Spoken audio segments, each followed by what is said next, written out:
Every day we inhale and exhale approximately 22,000 times. Your breath is your life. When it's difficult to take a deep breath due to illness or life circumstances, that's when we appreciate our breath the most. Breath is beautiful and powerful, and that's what I'm talking about in this episode. So let's get started. Welcome to the Youthful Older Yogi Podcast. I'm MJ Waddell, your yogi host and founder of Share Yoga. I've been practicing, teaching, and loving yoga for over 25 years. I'm an advocate of movement, creativity, and staying healthy in mind and body after 50. And so are my guests. It's never too late to start, and there's a lot of healthy years ahead. So let's start now. Hi, everybody, and thank you for tuning in to the Youthful Older Yogi. I'm MJ Waddell, your host and creator of Share Yoga. I'm really happy you're here with me today. Today's episode is called Breath is Beautiful, and it's about my bout with illness. It sounds kind of morbid, but I just felt like I needed to write about it because that's what I've been dealing with. So I'm going to be looking at my notes and sharing with you how I've been coping with an uninvited bout of bronchitis. Breath is beautiful, and obviously, since you are listening or watching this podcast, you're alive and breathing. Good thing. So I did have a different topic ready to go, and it was about finding joy in your practice, but I got sick and I wasn't feeling very joyful. Yes, I came down with bronchitis and it just really took me out. The cough was so violent and frequent. It's that type of cough that just hurts, and I lost my breath, and it's kind of scary. I'm much better now, but you can probably hear it in my voice and the rasp in my voice. Hopefully I won't have a coughing fit while recording this podcast. And if I do, my very talented editor, Dan Jones, he can fix that. So I get bronchitis about once every 2 years at this time of year. It never fails. I'm not quite sure why. I always get through it, but the frustrating cough sometimes lingers for weeks. And it can be very challenging to take a deep breath, teach yoga or practice yoga, and especially knowing when you can't control when a cough comes. And yoga is all about connecting breath with body and mind. So when the breath component is missing or weak, how does that affect the practice? Or should you practice yoga at all? I wasn't able to practice until my cough subsided, and when it did, I cautiously returned to my mat and started slowly with breathing. I Googled how to expedite a bronchial cough, and surprisingly, there were some yoga techniques that we use and some of the poses. Now, please remember, I'm not a doctor or a medical professional, and I just want to share some breath techniques and resources I explored and to help build appreciation for what an amazing respiratory system we have. And our bodies, they want to heal, they want to be healthy, and our breath and how we breathe is like, I consider it free medicine for our physical, emotional, and mental well-being.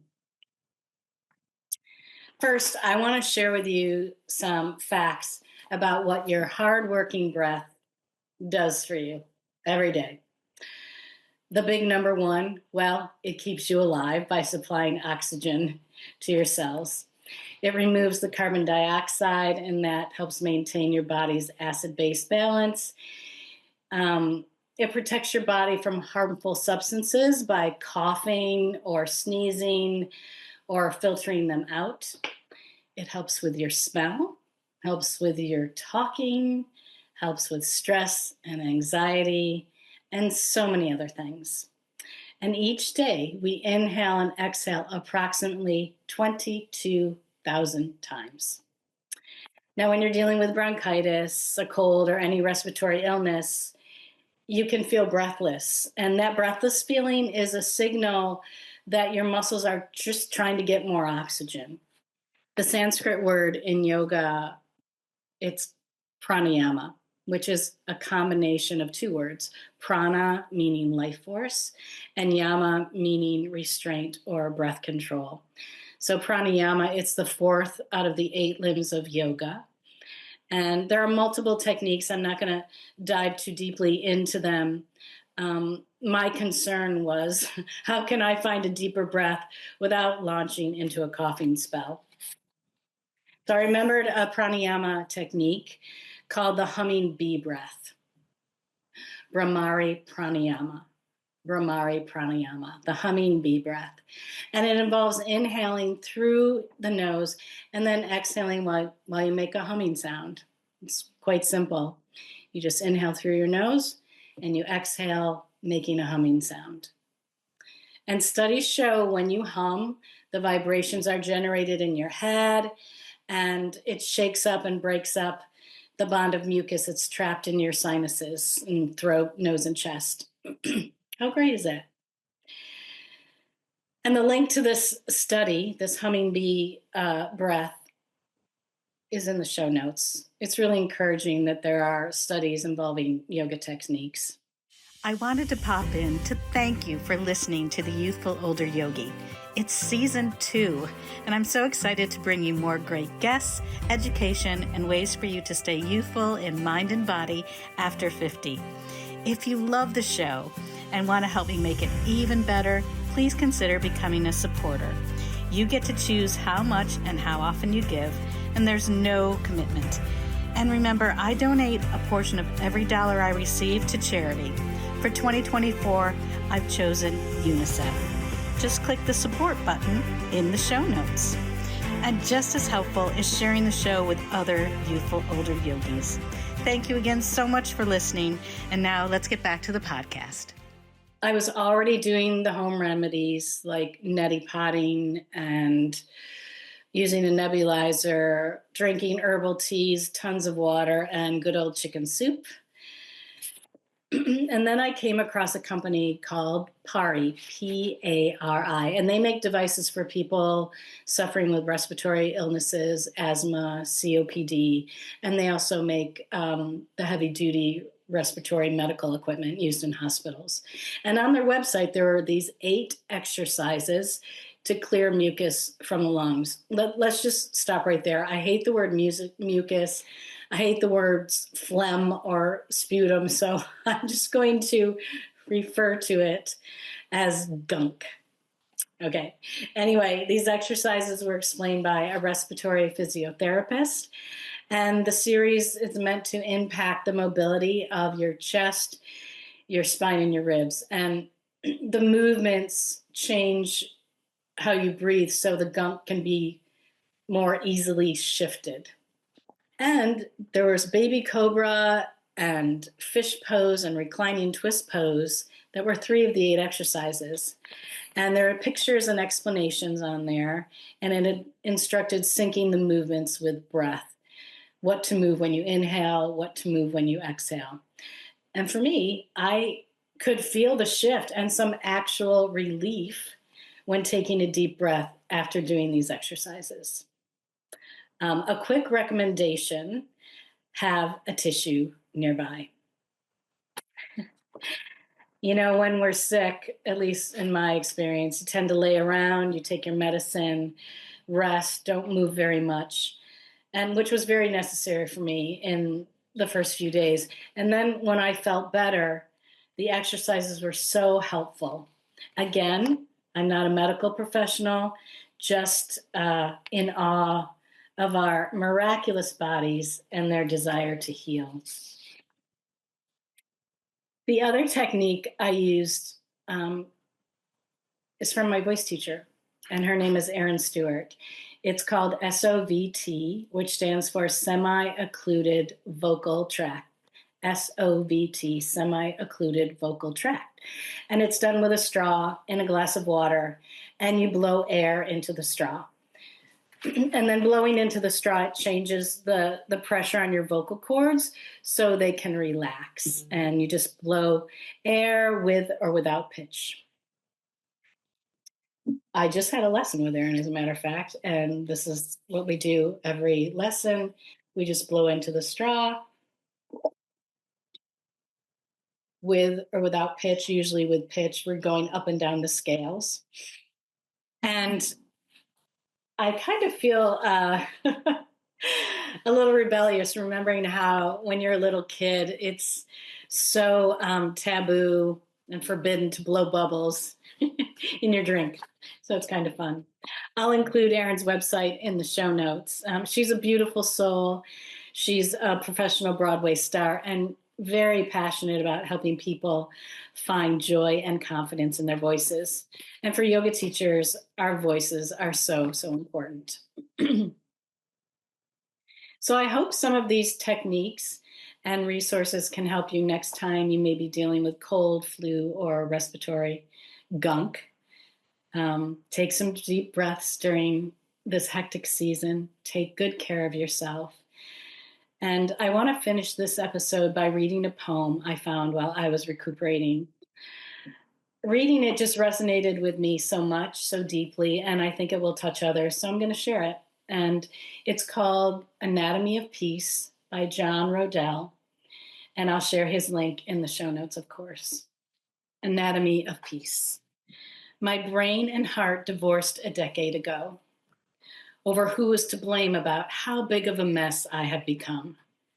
Eventually, they couldn't be in the same room with each other. Now my head and heart share custody of me. I stay with my brain during the week, and my heart gets me on weekends. They never speak to one another. Instead, they give me the same note to pass to each other every week. And their notes they send to one another always says the same thing. This is all your fault. On Sundays, my heart complains about how my head has let me down in the past. And on Wednesday, my head lists all the times my heart has screwed things up for me in the future. They blame each other for the state of my life. There's been a lot of yelling and crying. So lately, I've been spending a lot of time with my gut, who serves as my unofficial therapist. Most nights, I sneak out of the window in my ribcage, slide down my spine, and collapse on my gut's plush leather chair that's always open for me. And I just sit, sit, sit, sit until the sun comes up. Last evening, my gut asked me if I was having a hard time being caught between my heart and my head. I nodded. I said I didn't know if I could live with either of them anymore. My heart is always sad about something that happened yesterday, while my head is always worried about something that may happen tomorrow, I lamented. My gut squeezed my hand. I just can't live with my mistakes of the past or my anxiety about the future, I sighed. My gut smiled and said, in that case, you should go stay with your lungs for a while. I was confused. The look on my face gave it away. If you are exhausted about your heart's obsession with the fixed past and your mind's focused on the uncertain future, your lungs are the perfect place for you. There's no yesterday in your lungs. There's no tomorrow there either. There is only now. There is only inhale. There is only exhale. There is only this moment. There is only breath. And in that breath, you can rest while your heart and head work their relationship out. This morning, while my brain was busy reading tea leaves, and while my heart was staring at old photographs, I packed a little bag and walked to the door of my lungs. Before I could even knock, she opened the door with a smile, and as a gust of air embraced me, she said, "What took you so long?"